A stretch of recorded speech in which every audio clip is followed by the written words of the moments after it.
안으로 초대하시고 부르십니다. 주님은 예배를 통해서 우리와 교제하시기 원하십니다. 이제 다 같이 우리의 뜻과 정성을 모아 거룩하신 하나님을 예배합시다.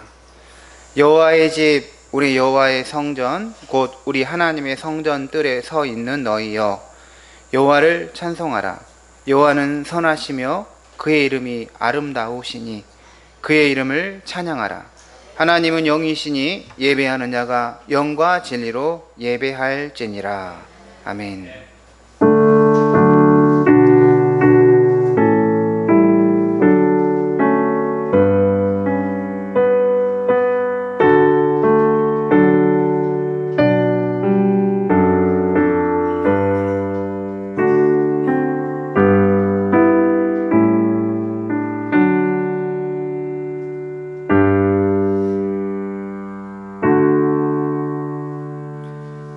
사도신경으로 우리의 신앙을 고백하겠습니다. 나는 전능하신 아버지 하나님 천지의 창조주를 믿습니다. 나는 그의 유일하신 아들 우리 주 예수 그리스도를 믿습니다. 그는 성령으로 잉태되어 동정녀 마리아에게서 나시고 본디오 빌라도에게 고난을 받아 십자가에 못 박혀 죽으시고 장사된 지 사흘 만에 죽은 자 가운데서 다시 살아나셨으며 하늘에 오르시어 전능하신 아버지 하나님 우편에 앉아 가시다가 거기로부터 살아있는 자와 죽은 자를 심판하러 오십니다.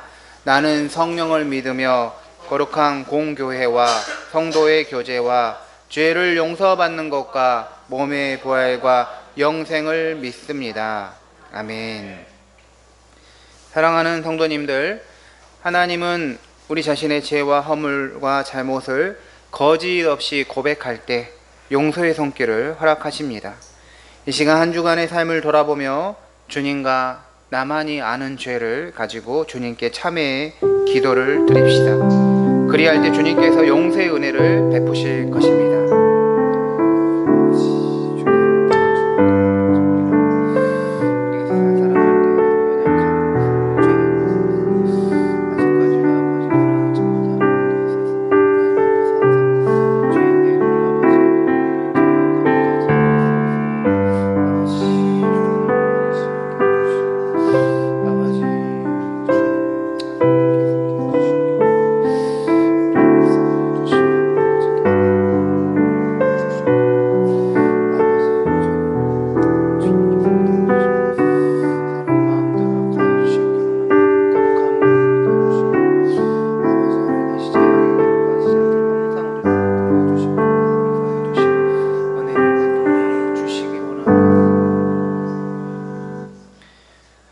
우리가 마음의 뿌림을 받아 악한 양심으로부터 벗어나고 몸은 맑은 물로 씻음을 받았으니 참 마음과 온전한 믿음으로 하나님께 나아가자.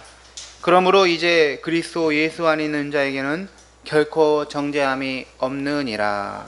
아멘. 성시교독 66문 시편 150편 성시교독 하시겠습니다.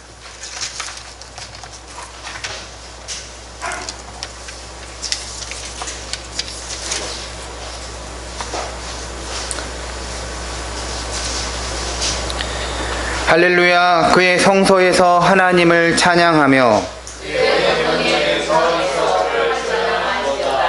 그의 능하신 행동을 찬양하며 나팔소리로 찬양하며 소고치며 춤추어 찬양하며 큰 소리 나는 제금으로 찬양하며 호흡이 있는 자마다 여호와를 찬양할지어다. 할렐루야. 아멘. 찬송가 8장 하나님께 영광 올려드리겠습니다. 찬송합니다.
진리가 충만하신 하나님, 거룩한 주일에 택하신 백성들을 사랑하사 예배의 자리에 나오게 하심을 감사드립니다. 예배할 때 마음 눈이 활짝 열리게 하시고 말씀의 권능으로 저희를 깨우셔서 우리의 영혼이 온전히 하나님을 향하게 하여 주옵소서. 지난 한 주간도 저희들을 세상 가운데서 선한 길로 인도하여 주심을 감사드립니다. 늘 부족하고 연약한 저희들은 알고 지은 죄 모르고 지은 죄 많은 죄를 범하였음을 고백합니다. 시시때때로 흔들리고 교만하고 이기심 가득한 삶을 살았음을 회개합니다. 저희를 긍휼히 여기사 존귀한 주의 보혈로 새롭게 하여 주옵소서. 추수의 계절을 천하가 풍요롭게 노랗게 익어가듯 저희의 믿음도 더욱 익어가게 은혜 내려 주옵소서. 이곳에 세운 이 교회가 어지러운 세상 가운데서도 진리의 말씀을 분별하고 믿음을 잃지 않고 하나님께 맡기신 구원의 사역을 온전히 수행하는 교회가 되게 하여 주옵소서. 말씀으로 저희를 양육하시는 담임 목사님의 건강을 지켜주시고 영광과 성령 충만함을 주셔서 맡겨진 모든 사역을 온전히 감당할 수 있게 은혜 내려주세요. 예수님의 이름으로 기도드립니다. 아멘.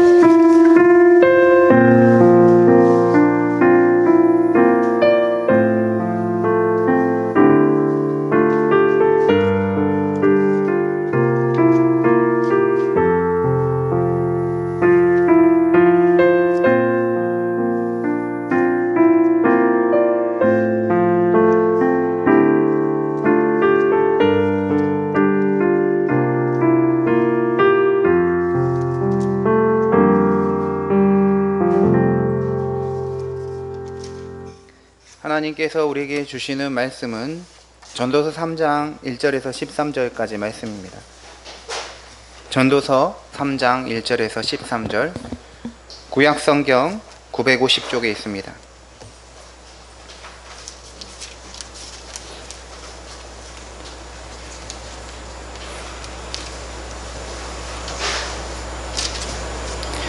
제가 한 절, 성도님 한 절 마지막 합독하시겠습니다.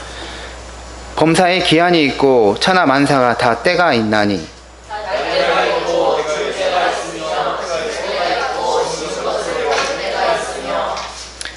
죽일 때가 있고 치료할 때가 있으며 헐 때가 있고 세울 때가 있으며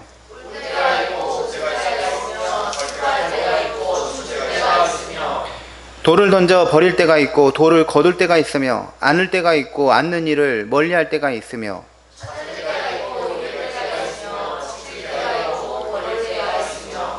찢을 때가 있고 꿰맬 때가 있으며 잠잠할 때가 있고 말할 때가 있으며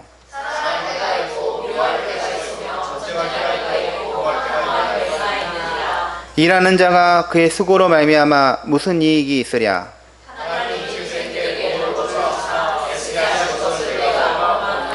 하나님이 모든 것을 지으시되 때를 따라 아름답게 하셨고 또 사람들에게는 영혼을 사모하는 마음을 주셨느니라. 그러나 하나님이 하시는 일의 시종을 사람으로 측량할 수 없게 하셨도다.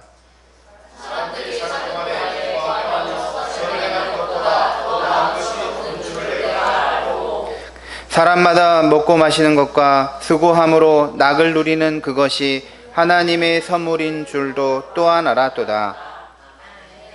아멘. 하나님이 정하신 때라는 제목으로 하나님 말씀 증거하겠습니다. 사람이 세상에서 살아갈 때 두 가지 범주를 벗어나서 살 수가 없습니다. 사람은 반드시 어떤 규정된 차원에서 살아야 하는데 인생에서 두 가지 차원은 결코 벗어날 수가 없습니다. 바로 그것은 공간의 차원과 시간의 차원입니다. 우리는 항상 어떤 공간에 있습니다. 공간이 없는 곳을 우리는 상상할 수 없습니다. 우리는 태어날 때부터 어떤 공간에서 태어났고 언제나 공간 안에서 뭔가를 생각하고 행동하고 활동할 수밖에 없습니다. 집이라는 공간, 또 학교라는 공간, 또 교회라는 공간, 또 교회의 자연이라는 공간. 공간이 없는 곳은 있을 수가 없습니다. 대기권을 벗어나 지구 위로 우주로 올라갈지라도 우주라는 어마어마한 공간이 있습니다. 누구도 공간을 벗어날 수가 없습니다. 우리가 벗어날 수 없는 차원이 공간의 차원이라면 다른 하나의 차원은 시간의 차원입니다. 시간은 모든 사람에게 똑같이 주어지면서도 아무도 그 시간을 떠나서 벗어나서 존재할 수가 없습니다. 이 지구가 이 자전 이 한 바퀴 도는 데는 24시간이라는 시간이 걸립니다. 그게 하루입니다. 또 다른 이 지구를 이 한 바퀴 도는 공전을 하죠. 달이 지구를 한 바퀴 도는데 걸리는 시간은 정확하게 29.531입니다. 그래서 우리에게는 이 한 달이라는 개념을 가지고 있습니다.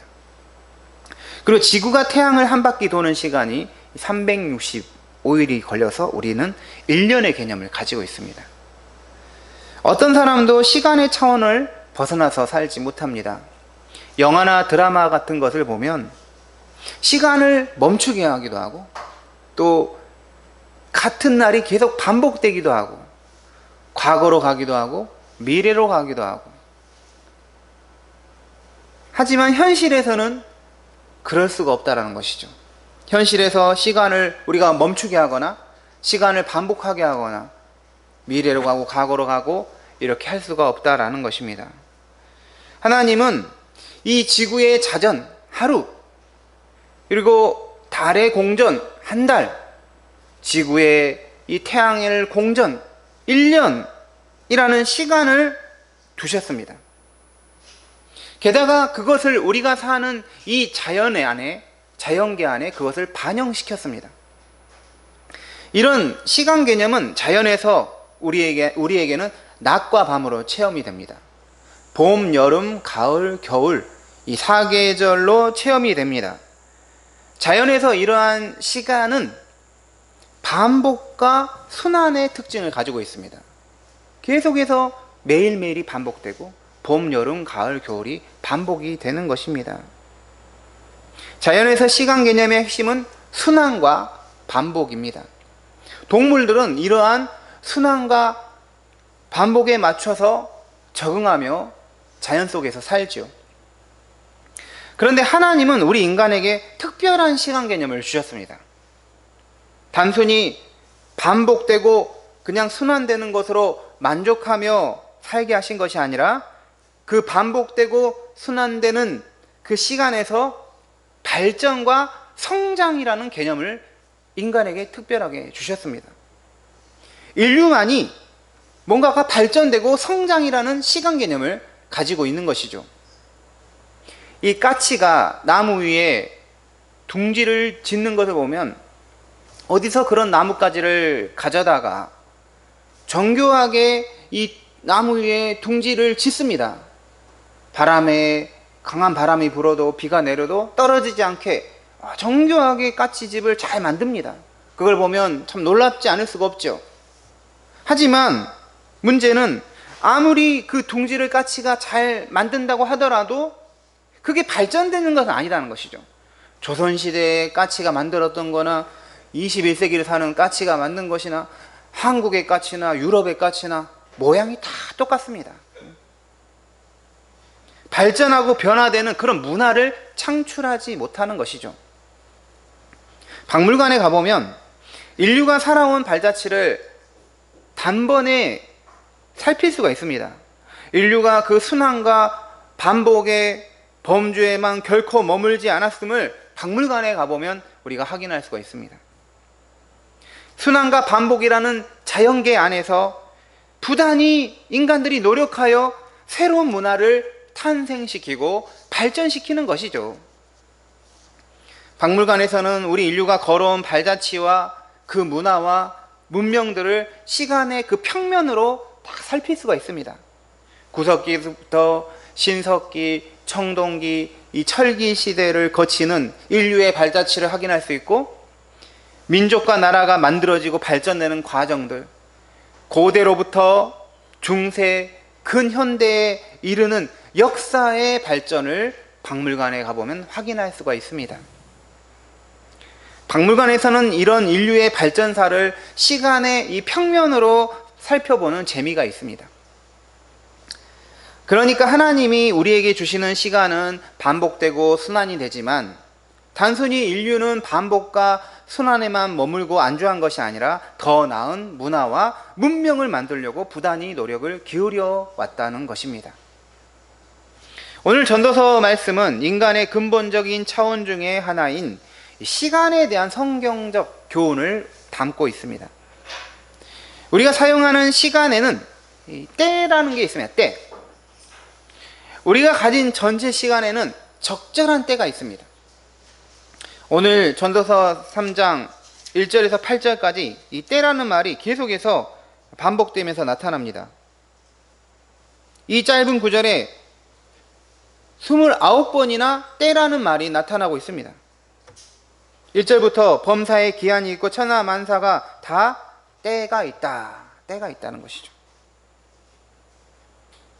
우리 같이 해보겠습니다. 때가 있다.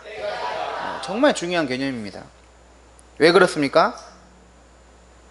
이 때가 있을 때 뭔 일이 일어나는 것이죠. 예를 들어서 남녀가 많이 사랑하는 남녀가 있지만 결혼 정년기가 아닐 때는 사랑하기 때문에 헤어지는 것입니다. 하지만 반대로 결혼 정년기가 됐을 때는 조금 덜 사랑하더라도 결혼할 수가 있는 거예요. 그 때라는 게 있습니다. 그런데 전도서 3장은 이 때라는 것이 상반된 것이라고 말하고 있습니다. 2절을 보면 날 때가 있고 죽을 때가 있다. 날 때라는 것은 탄생이죠. 그리고 죽을 때, 사망. 서로 상반된 때입니다. 또 심을 때가 있고 심은 것을 뽑을 때가 있다. 심는다는 건 파종하는 것. 그리고 이거를 거두는 때가 있다는 것이죠. 수확기가 있다는 것입니다. 3절에서 죽일 때가 있고 치료할 때가 있다. 서로 상반되는 것입니다. 헐 때가 있고 세울 때가 있다. 4절에서도 울 때가 있고 웃을 때가 있다. 슬퍼할 때가 있고 춤출 때가 있다. 8절에까지 계속되는 내용은 때가 있는데 이 때라는 것은 서로 상반된다는 것입니다. 이 상반된 때, 다른 말로 하면 좋을 때와 안 좋을 때, 기쁠 때와 슬플 때, 행복할 때와 불행할 때, 이렇게 상반된 때가 있다라는 것이죠. 중요한 것은 이런 상반된 때가 있다는 사실 자체가 우리 인생이 뭔가를 말해주고 있는 것입니다. 인생은 결코 언제나 좋은 일만 지속되는 것도 아니요. 인생은 결코 슬프고 안 좋은 일만 계속 지속되는 것도 아니다라는 것이죠. 사실 그렇습니다. 왠지 나만 잘 안 되는 것 같고 다른 사람은 다 잘 되는 것 같이 보일 수가 있습니다. 그래서 나만 피해를 보는 사람처럼 여겨질 수가 있지요. 하지만 오늘 하나님의 말씀은 영원히 잘 되는 사람도 없고 영원히 안 되는 사람도 없다라는 것입니다. 어떤 사람에게는 상대적으로 더 안 좋게, 안 되게 보이는 것뿐이고 어떤 사람에게 상대적으로 더 잘 되게, 더 좋게 보일 뿐이다라는 것입니다. 절대적으로 행복한 일이 계속 지속하고 절대적으로 불행한 일이 계속 지속하는 그런 인생은 존재하지 않는다라는 것이 전도서 말씀입니다. 8절에서도 전쟁할 때가 있고 평화할 때가 있다고 했습니다. 전쟁만 계속되는 것도 아니요 평화가 계속되는 것도 아니다라는 것입니다. 사람들은 흔히 행복을 생각하면 착각을 하는데 즐거운 일과 좋은 일이 계속 지속되는 것을 행복의 상태라고 착각을 합니다. 그런데 우리가 그것을 좀 더 깊게 생각하면 항상 좋은 일이 있고 항상 잘 되고 항상 문제가 없다. 그게 행복일까? 오히려 그거는 행복하다 느끼지 못할 수가 있는 것이죠. 우리가 이 뽑기 같은 걸 할 때 뽑을 때마다 다 대박 상품이 걸리고 복권을 살 때마다 다 잘 되고 그게 좋은 것 같지만 그게 항상 좋은 것은 아니다라는 것이죠. 오히려 계속 안 되다가 어쩌다 한 번 되면 세상을 다 가진 것처럼 이제 행복해질 수 있는 것입니다. 저는 행운권 같은 거 추첨하면 걸린 적이 거의 없었습니다. 거기서는 항상 불행했던 것 같아요. 그런데 예전에 이 대학로 소극장에 간 적이 있었는데 연극을 관람 전에 그 극단에서 행운권 추첨을 하더라고요. 근데 진짜 꽉 차서 사람 많았는데 그 극단에서 준비한 면티를 이제 행운권 추첨하는데 3명 정도 뽑았던 것 같아요. 근데 제가 걸린 거예요. 야, 저는 항상 그때 교회 중고등 애들 데리고 갔는데 나는 이런 거 걸려본 적이 없다 했거든요. 근데 제가 걸린 거예요. 그러더니 와, 세상을 다 가진 것처럼 면티 하나 받고 되게 좋아했던 기억이 있습니다. 예전에 우리 막내 김하준이가 초등학교 병설 유치원에 입학하기 위해서 거기에 추천식 하는 데를 제가 거기 현장에 갔습니다. 상자 안에 탁구공을 뽑는데 이 당첨되는 색깔의 탁구공을 뽑아야 합니다. 저는 그때 기도하면서 뽑았습니다. 하나님, 반드시 되어야 합니다. 가까운 집에 가까운 거기 병설 유치원 되어야 합니다 하고 딱 뽑았는데 떨어진 것이죠. 그런데 그거 떨어졌다고 해서 김하준 인생이 나락으로 치닫은 것은 아니었습니다. 다 또 다른 어린이집 찾아가지고 거기에서 잘 지내다가 졸업까지 할 수 있었습니다. 우리가 손만 대면 뭐든 잘 되는 손을 마이더스의 손이라고 부르고, 손만 대면 뭐든 안 되는 손을 마이너스의 손이라고 부릅니다. 그런데 이 마이너스의 손도 항상 마이너스의 손인 것은 아닙니다. 또 마이더스의 손도 항상 잘 되고 항상 그런 것은 아니라는 것이죠. 1절에서 범사에 기한이 있고 천하만사가 다 때가 있다 했습니다. 때가 되면 싹이 나오고 때가 되면 꽃을 피고 때가 되면 열매를 맺는 것입니다. 하지만 우리는 그 때를 우리의 욕심이나 욕망 때문에 빨리 얻고 싶어 하죠. 빨리 당기고 싶어 합니다. 더 빨리 열매를 맺고 싶고 더 빨리 결과를 보고 싶은 것이죠. 그런데 전도서 말씀은 이 하나님의 때가 있다라는 것입니다. 하나님이 정하신 때가 있다라는 것이죠. 2절부터 8절까지 이 상반된 때가 있다는 것은 우리 인간이 그 모든 상황과 때를 통제할 수 있는 것이 아니라는 것이죠. 물론 우리는 반복되고 순환되는 그 속에서 성장할 수 있는 것을 찾아서 발전시키지만 자기에게 주어진 인생의 시간을 마음대로 조작하고 통제하는 것은 아니다라는 것이죠. 인간은 때와 변화를 통제하지 못하는 연약한 존재라는 것을 이 말씀에서 말하고 있는 것입니다.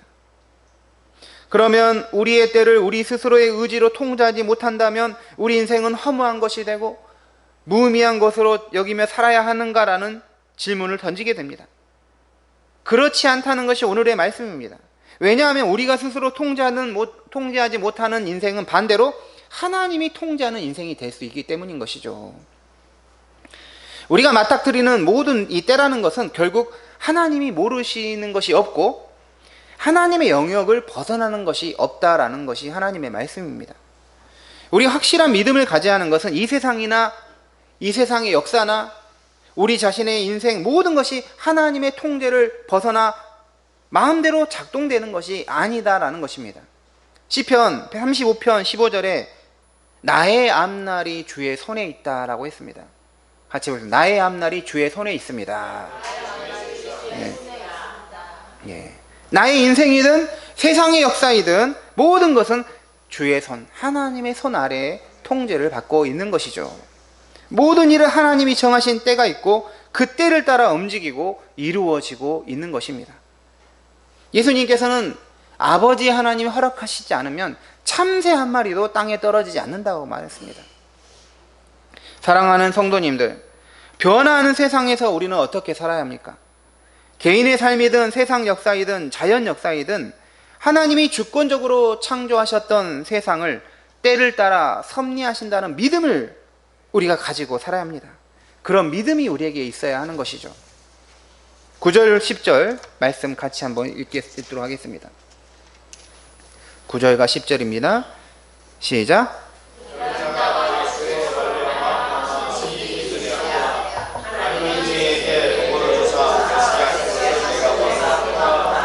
네. 인생들에게 벌을 주셨다. 일을 할 수 있도록 하셨다는 것이죠. 인간은 살기 위해서 또 생존하기 위해서는 반드시 일을 해야 합니다. 노동을 해야 합니다.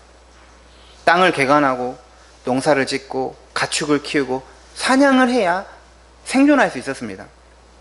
일을 해야 먹고 살 수 있고 사회에서도 인정받으며 살 수 있죠. 어떤 사회에서도 일하지 않는 사람은 좋아하지 않았습니다. 성경에 보면 데살로니가 후서 3장 10절 누구든 일하기 싫어하거든 먹지도 말게 하라 이렇게 말했습니다. 그런데 우리 그리스도인은 인간이 하는 이 일의 본질, 노동의 본질이 무엇인지를 파악할 수 있어야 합니다. 사람은 노동을 통해서 새로운 것을 만들어내는 것이 아니라 이미 하나님이 만들어 놓은 것을 모으고 거두는 것이 일이에요. 이게 노동의 본질입니다. 하나님이 베풀어 놓은 것을 수확하는 것이 노동인 것이죠. 어부가 물고기를 잡는 것은 물고기를 창조해서 잡는 게 아니라 이미 바다에 강에 있는 물고기를 그냥 수확하는 것입니다. 농작물도 하나님이 이 땅에 다양한 씨 맺는 채소와 과일을 놓았기에 그것을 재배하며 거두며 먹고 사는 것이죠.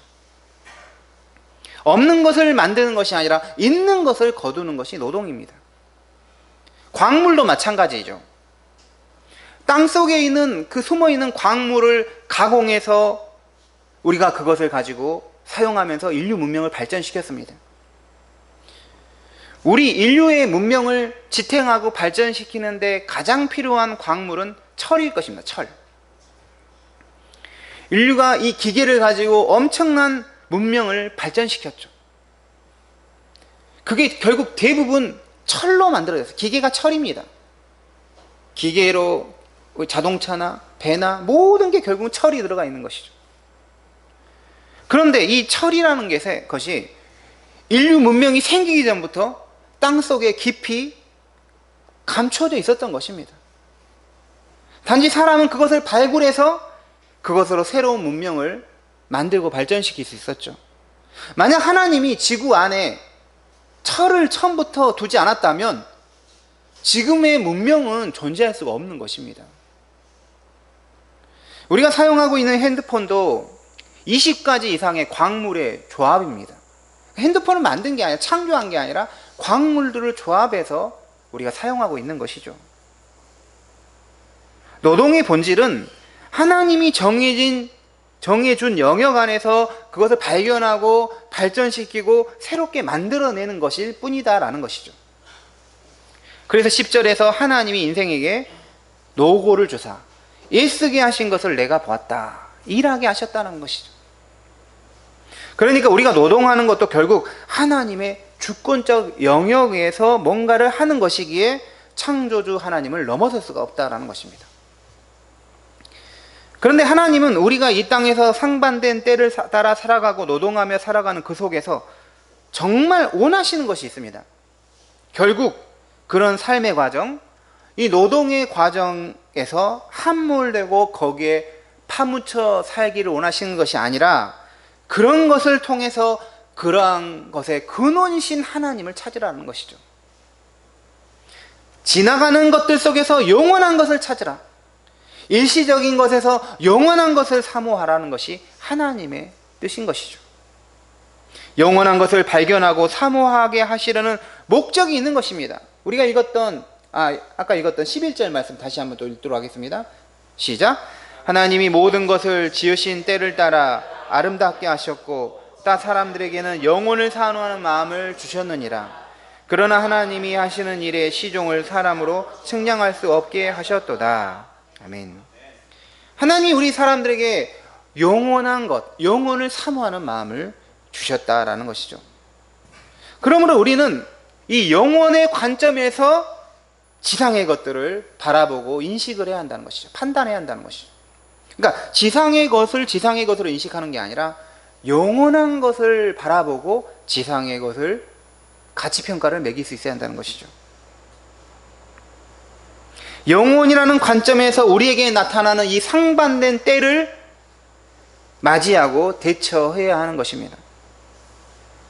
잘 될 때는 세상 다 가진 것처럼 즐거워하다가 뭐가 하나 안 되면 세상을 다 잃은 것처럼 슬퍼하고 괴로워하고 그러지 말라는 것이죠. 상황에 따라 마음과 기분이 이랬다 저랬다 해서는 안 된다라는 것입니다. 오히려 높고 낮음, 영광과 모욕, 성공과 실패, 행복과 불행, 이런 것들을 대할 때 영원이라는 관점에서 그것을 보고 접근을 해야 한다는 것입니다. 그런 모든 것들은 결국 시간 안에서 일어나는 현상이라는 것이죠. 우리에게 영혼이라는 관점이 없으면 세상에서 일어나는 여러 사건과 그 정황에 따라서 우리의 마음이 이러쿵 저러쿵 해지고 이랬다 저랬다 이리로 저리로 표류하게 되는 것입니다. 영혼이라는 곳에 우리 마음이 향하면 그때부터 지상의 행복과 불행을 우리가 넘어설 수 있게 되는 것입니다. 우리에게 영혼이라는 그런 초월성을 가지면 주어진 것에서는 진정으로 감사하게 되고 아직 가지지 못한 것에 대해서는 자족하게 되고 또 인내할 수 있게 되는 것입니다. 하나님이 우리를 이 땅에서 노동하게 하시는 것도 영혼의 관점에서 이해를 해야 합니다. 우리는 노동을 위해서 노동하는 것이 아니라 그 반복되는 노동 속에서 하나님을 발견하고 하나님의 뜻을 찾으면서 영원한 세계를 향한 마음을 불러일으켜야 하는 것입니다. 하나님은 우리에게 영혼을 사모하는 마음을 주셨지만 우리가 여기서 주목해야 하는 것은 방금 읽었던 11절 말씀처럼 하나님이 하시는 일의 시종을 사람은 측량할 수 없게 하셨다라는 사실입니다.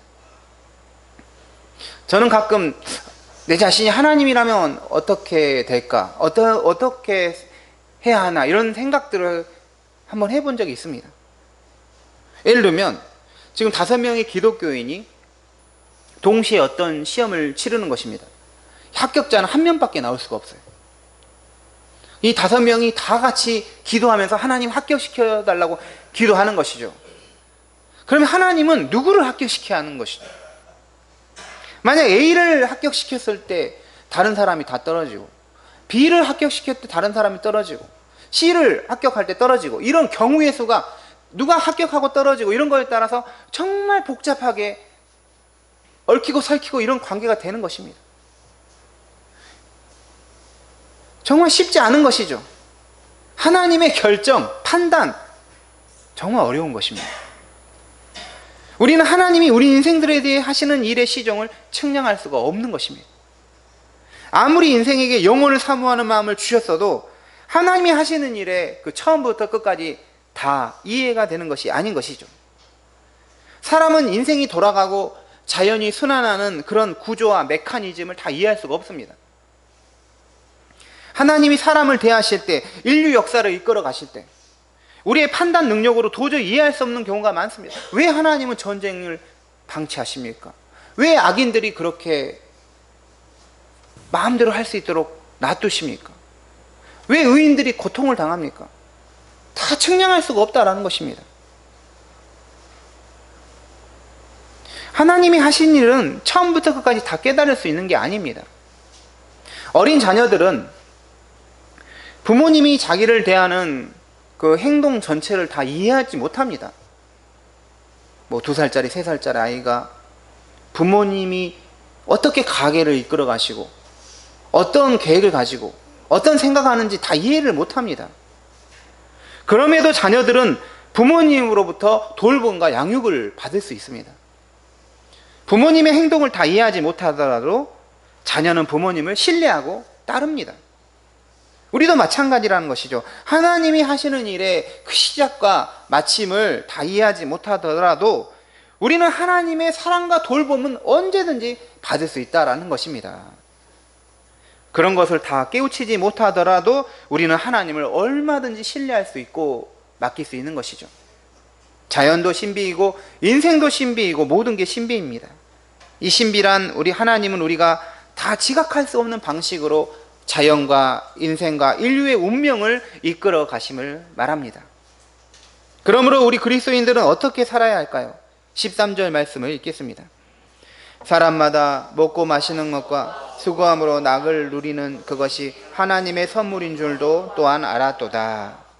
우리의 시간, 우리의 수고, 이 모든 것을 하나님의 선물로 여기며 즐겁게 감사하며 사는 것입니다. 현재를 살아야 돼요. 현재. 시간을 소중하게 여기고 사용할 수 있어야 합니다. 시간의 주인이신 하나님을 인정하며 그분께 감사하며 살아야 하는 것이죠. 제가 유학할 때 그때는 사실 학업을 즐기지 못한 것 같아요. 삶을 즐기지 못하고 그냥 고통이었어요. 나 왜 이렇게 힘들까? 나만 힘든 것 같더라고요. 과연 끝낼 수가 있을까? 잘 될 수 있을까?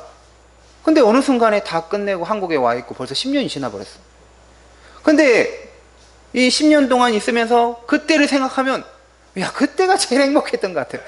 말도 안 되는 웃긴 건데 자녀들 키우고 말 안 듣고 막 할 때 나중에 다 커서 보면 그 얘기 때가 제일 행복했다. 이런 것이죠. 예?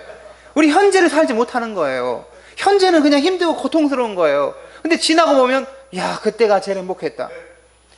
처음에 이제 학교를 이제 한국에 와서 제대로 자리를 잡지 못하고 있는데 어떤 정교수님, 나이 드신 교수님이 제가 이제 시간 강사하고 있는데 이런 말 하더라고요. 자기는 시간 강사할 때가 제일 행복했다는 거예요.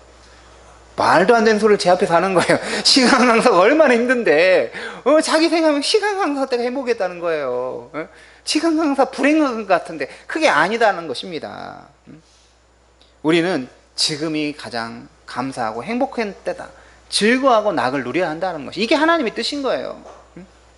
왠지 파랑새를 찾아서 앞으로 미래의 나의 행복을 찾아서 지금 희생할 필요가 없다라는 것이죠. 오늘의 말씀을 마치도록 하겠습니다.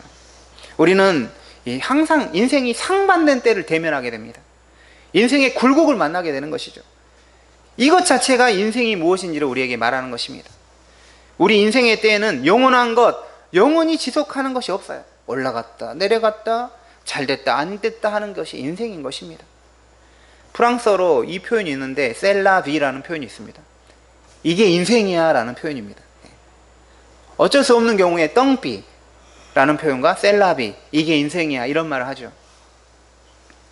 그러니까 그걸 체념하고 받아들일 때 인생이야, 이게 인생이야 이렇게 수용하는 것입니다.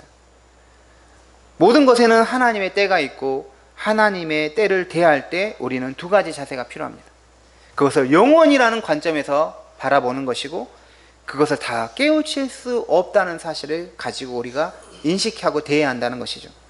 그럴 때 우리는 하나님을 의지하고 하나님께 우리 자신을 맡기고 우리에게 주어진 때를 지혜롭게 대처할 수 있는 것입니다. 우리에게 가장 필요한 것은 하나님의 처분에 우리 자신을 맡기는 것입니다. 어떤 예기치 못한 일이 나에게 일어났다면 그게 인생이야 이렇게 수용하고 받아들이면서 그것을 넘길 수 있어야 한다는 것이죠. 모든 것에는 하나님의 때가 있고 그 하나님의 때를 대할 때 우리는 그것을 영원이라는 관점에서 보고 판단하고 접근할 수 있어야 합니다.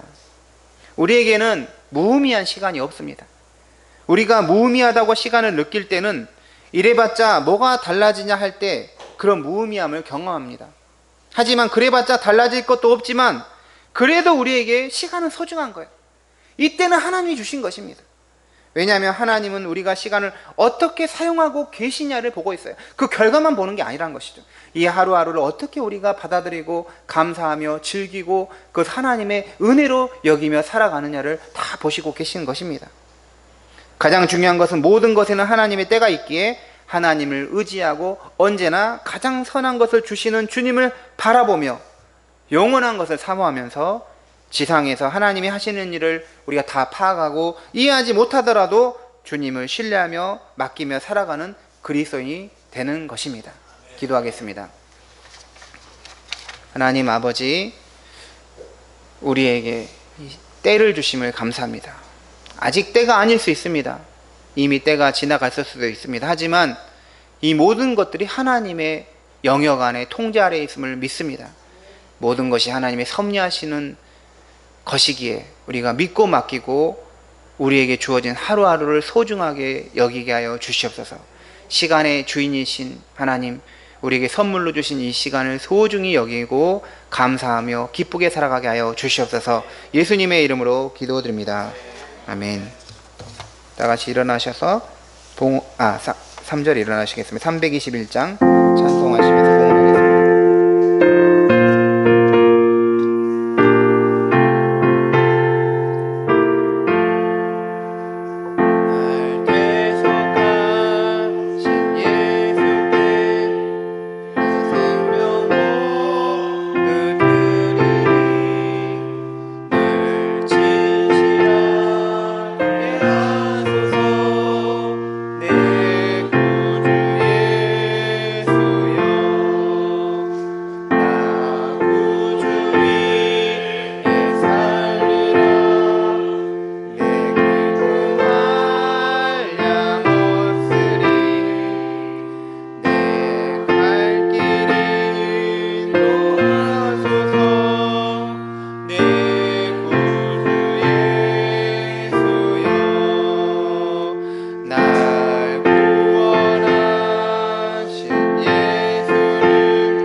하나님 아버지, 우리 추석 연휴 기간을 보내면서 또 주일 예배를 하나님께 드리게 하심 감사합니다. 우리가 주일날 예배를 통해서 주님을 만나고 주님이 우리에게 주시는 그 복으로 또 한 주간 승리하며 살아가게 하심 감사합니다. 항상 주일 중심으로, 말씀 중심으로, 교회 중심으로 믿음 생활하게 하여 주시옵소서. 믿음의 열매와 믿음의 그 결과들이 선하게 하시고, 우리가 항상 그리스도인으로 세상에 나가서 살아갈 때마다 주의 영광을 드러내고 하나님의 사랑을 잘 전하는 우리 모두 되게 도와주시옵소서. 하나님, 우리가 함께 모여 예배하는 이 자리에 작은 예물이지만 주님께 준비하여 드립니다. 우리 예물을 기쁘시게 받아 주시옵소서. 하나님께서 그 향기로운 제사를 받으신 것처럼 우리가 향기로운 제물을 주님께 드립니다. 받아주시고 또 복의 복을, 은혜의 은혜를 더하여 주시옵소서. 우리가 세상에서 누리며 즐거워하며 살 수 있는 것도 다 하나님의 은혜입니다. 하나님의 은혜가 감사하여 이렇게 예물을 드립니다. 우리에게 건강을 주셨기 때문에, 일자리를 주셨기 때문에 일할 수 있고, 가정을 주셨기 때문에 또 행복하게 살 수 있습니다. 모든 것이 하나님의 은혜이고 돌보심이고 붙드심입니다. 주님 감사를 드립니다. 하나님 또한 이 예물이 쓰이는 곳에 주의 나라 확장이 되게 해주시고 주님을 아는 사람들이 더 늘어나서 하나님 품으로 돌아오는 역사가 있게 하여 주시옵소서. 감사드리며 예수 그리스도 이름으로 기도드립니다. 아멘.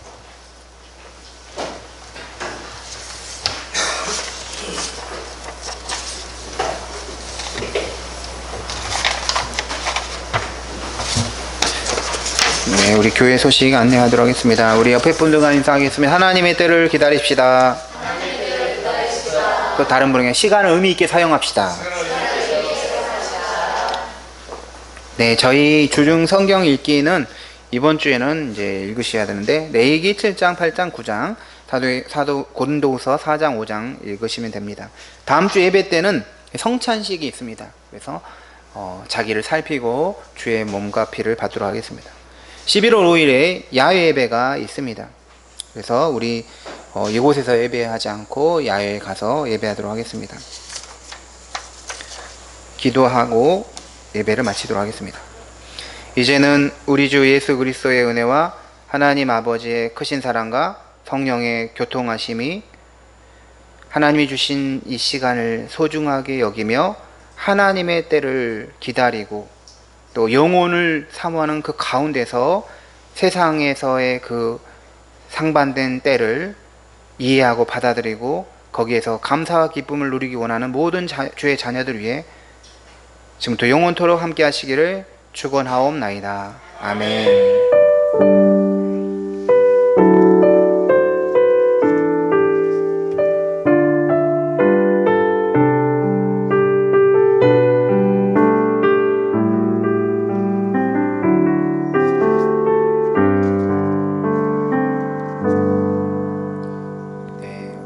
하나님께 영광의 박수를 올려드리겠습니다.